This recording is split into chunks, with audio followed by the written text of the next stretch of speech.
Today we're going to tell you a story never before told, the dawn of humanity and the invention of money. Watch until the end and understand how it all began.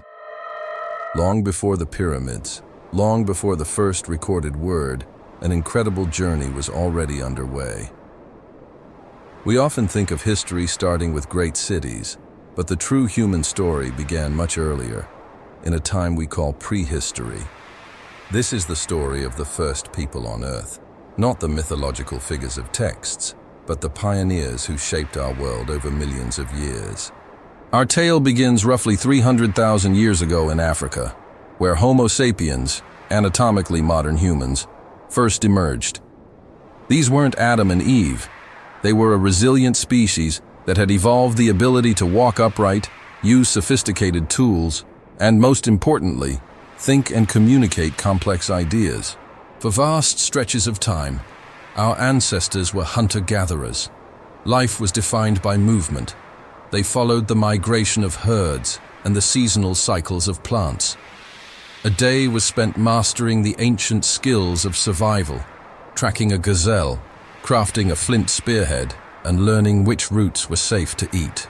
Around 70,000 years ago, a pivotal event occurred: the Great Migration.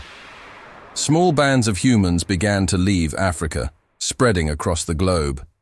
They walked through deserts, sailed on primitive rafts, and crossed land bridges forged by the Ice Age. They were the ultimate pioneers, adapting their tools, their clothing, and their very way of life to every new landscape, from the frozen steppes of Siberia to the lush jungles of Asia. This era, the Paleolithic or Old Stone Age, wasn't a time of brute simplicity. It was a period of intense innovation. The invention of the sewing needle, a tiny bone tool, allowed them to create tailored, protective clothing, which was key to surviving the cold northern climates. They perfected projectile weapons like the spear thrower, atlatl, hunting larger and more efficiently. Their intelligence wasn't just practical, it was creative. Inside deep caves in places like Lascaux and Altamira, they left behind stunning cave paintings. These weren't mere decorations. They were the first signs of human symbolism, ritual, and communication.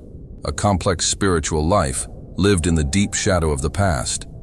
For thousands of generations, their society was based on reciprocity.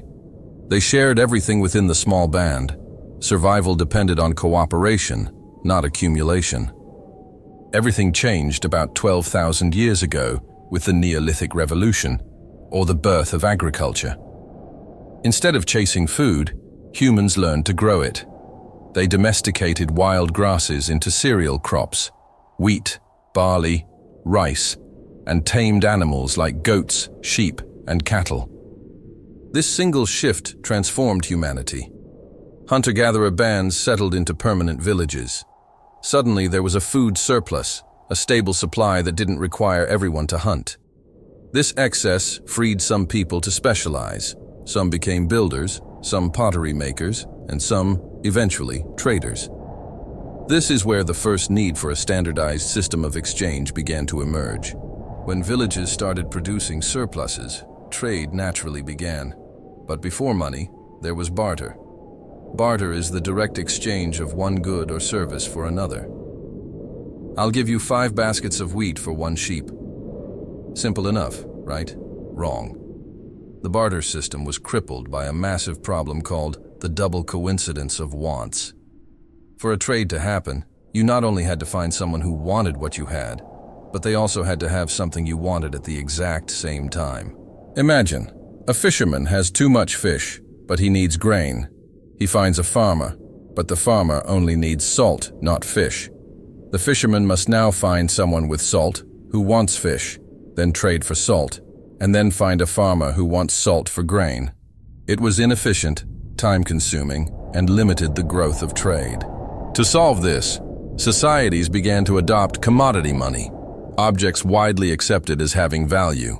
These items served as a medium of exchange, a unit of account, and a store of value. What worked as early money? Cattle. The word pecuniary, relating to money, comes from the Latin word pecus, meaning cattle.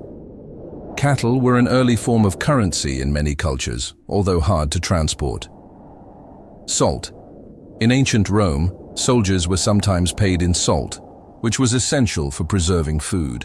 This is the root of the English word salary, salarium. Cowrie shells. Small, durable, and difficult to counterfeit, cowrie shells were the most widely and longest used currency in history, spanning from China to Africa for thousands of years. Grain and metal weights. In Mesopotamia and Egypt, as early as 2000 BCE, people started trading precious metals like gold and silver by weight, demanding precise measurement for every transaction. The final revolution came in the 7th century BCE in the kingdom of Lydia, modern-day Turkey. King Alyattes introduced the world's first standardized, certified coins. These were small, bean-shaped lumps of electrum, a natural gold and silver alloy, stamped with a seal, usually the king's symbol, like a roaring lion. The stamp wasn't just decoration. It was a guarantee from the government that the piece of metal was of a fixed weight and purity. This invention was a game changer. Suddenly, you didn't have to weigh or test the metal. You just counted the coins. This simplified transactions, accelerated trade across the ancient world, and laid the foundation for every monetary economy we know today. From the communal sharing of the hunter-gatherers to the complexity of the gold coin, the journey of human exchange reflects the journey of human civilization itself. It is a story of ingenuity, necessity, and the constant search for a better way to live, connect, and trade.